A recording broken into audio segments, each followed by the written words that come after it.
Bon, là, j'ai un peu les poils qui se redressent sur mes bras parce que Ouais. cette petite va rencontrer son grand-papa. Mollo, Ah, pour l'instant, on a eu des choses très curieuses. Elle a entendu une horloge qui l'a ramenée sur le canapé de son papa. Elle a tenu la... Donc, elle nous dit bien qu'elle souffre d'abandon au masculin et particulièrement de l'abandon de son papa. Ça, c'est flagrant. Il y a une sorte de vérité de son instinct qui la ramène sans rien de mental à ce que son corps vit de façon constante. Hein. Et puis à partir de là, sans que ce soit psy du tout, elle n'interroge que ses formules corporelles. Puis c'est une gamine géniale parce qu'on entend bien qu'elle va où, elle va où. Et ben elle va justement tout à coup retrouver cette tristesse pour son grand-père absent. Et puis avec cette odeur de grand-mère, elle me dit qu'elle a une frousse épouvantable. Et elle me dit texto, hein, parce que l'avantage c'est que j'enregistre, ou en tout cas je tape. Hein, toutes mes séances sont, je les offre je trouve important. J'offre chacune des séances à mes consultés pour qu'il en ait lui-même sa propre mémoire. Hein. Parce que, bizarrement, quand on est habitué à oublier, on est habitué à oublier et on oublie. C'est génial. Non, non, t'as vu, c'est écrit là. C'est ta 10e séance et à la 9e, tu m'as fait ça.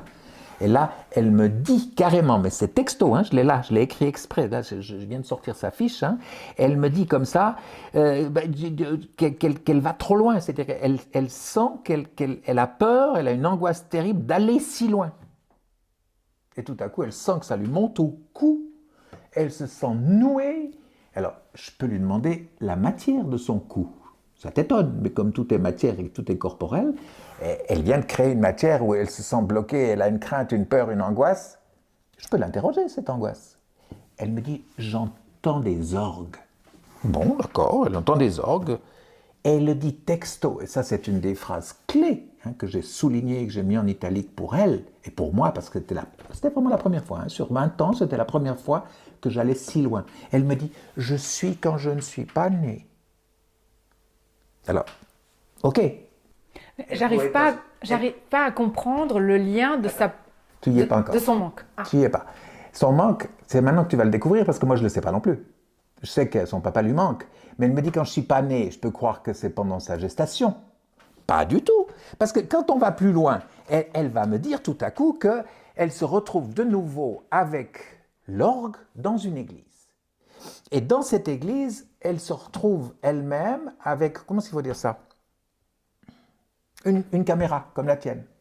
Et elle voit la scène de haut, elle voit un petit enfant blondinet de 4 ans qui est au premier rang et qui est en pleine détresse et qui pleure. Et tout à coup, elle me dit texto, mais c'est mon papa. Donc elle voit son père devant le cercueil de son grand-père. Donc on vit vraiment la scène, elle fait ça en 2 temps, hein. Elle a de l'angoisse, tout devient noir, elle revient, elle sent des choses intérieures qui la bougent encore énormément, mais elle vit intégralement l'enterrement de ce grand-père.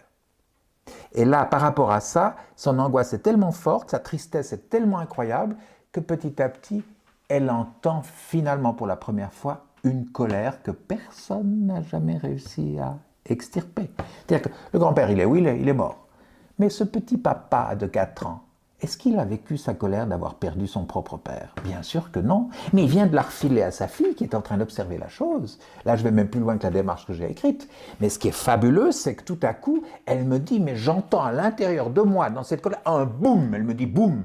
Puis je dis, c'est quoi? C'est artificiel? C'est mécanique? Parce qu'on peut savoir. C'est quoi un boum?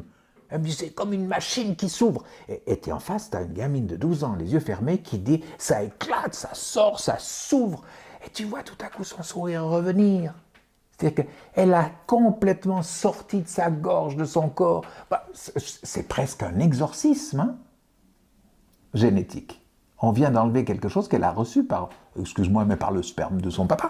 Et bien tout à coup, son premier état qu'elle vit maintenant, c'est la joie. Elle le compense complètement par rapport à l'abandon. Elle a refait sa généalogie, elle a retrouvé sa force virile. Je te jure, elle n'a jamais eu plus aucun problème avec ses copines et ses copains.